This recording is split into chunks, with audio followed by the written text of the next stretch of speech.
Today I'm going to read John chapter 5.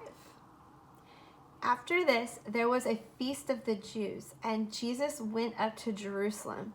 Now there is in Jerusalem by the sheep gate a pool, which is called in Hebrew Bethesda, having 5 porches. In these lay a great multitude of sick people, blind, lame, paralyzed, waiting for the moving of the water. For an angel went down at a certain time into the pool and stirred up the water. And whoever stepped in first after the stirring of the water was made well of whatever disease he had, or was made well of whatever disease he had. Now a certain man was there who had an infirmity 38 years. When Jesus saw him lying there, he knew that he had already been in that condition a long time. He said to him, "Do you want to be made well?" The sick man answered him, "Sir, I have no man to put me into the pool when the water is stirred up, and when I am coming, another steps down before me." Jesus said to him, "Arise, take up your bed and walk." And immediately the man was made well, took up his bed and walked. And that day was the Sabbath. The Jews therefore said to him, who was cursed, "It is the Sabbath. It is not lawful for you to carry your bed." He answered to them, He who made me well said to me, "Take up your bed and walk."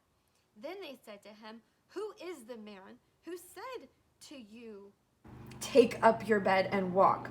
But one who was healed did not know who it was, for Jesus had withdrawn, and a great multitude being in that place. Afterward, Jesus found him in the temple and said to him, "See, you have been made well. Sin no more, lest a worse thing come upon you."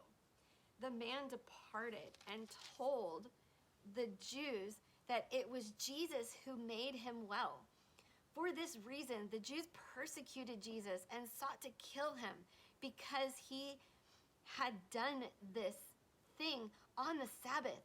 But Jesus answered them, "My Father has been working until now, and I have been working." Therefore, the Jews thought all the more to kill him, because he had not only broke the Sabbath, but also said that God was his Father, making himself equal with God. Then Jesus answered and said to them, "Most assuredly I say to you, the Son can do nothing of himself, but what he sees the Father do. For whatever he does, the Son also does in a like manner. For the Father loves the Son and shows him all things that he himself does, and he will show him greater works than these, that you may marvel. For as the Father raises the dead and gives life to them, so the Son gives life to whom he will. For the Father judges no one, but has committed all judgment to the Son, that all should honor the Son just as they honor the Father. He who does not honor the Son does not honor the Father who sent him. Most assuredly I say to you, he who hears my word and believes in him who sent me has everlasting life, and shall not come into judgment, but has passed from death into life. Most assuredly I say to you, the hour is coming, and now is when the dead will hear the voice of the Son of God, and those who hear will live. For as the Father has life in himself, so he has granted the Son to have life in himself, and has given him authority to execute judgment also, because he is the Son of Man. Do not marvel at this, for the hour is coming in which all who are in graves will hear his voice and come forth. Those who have done good to the resurrection of life, and those who have done evil to the resurrection of condemnation. I can of myself do nothing. As I hear, I judge, and my judgment is righteous, because I do not seek my own will, but the will of my Father who sent me. If I bear witness of myself, my witness is not true. There is another who bears witness of me, and I know that witness which he witnessed of me is true. You have sent to John, and he has bore witness to the truth. Yet I do not receive testimony of man, but I say these things that you may be saved. He was the burning and shining lamp, and you were willing for a time to rejoice in his light. But I have a greater witness than John's, for the works which the Father has given me to finish, the very works that I do, bear witness of me, and the Father has sent me. And the Father himself who sent me has testified of me.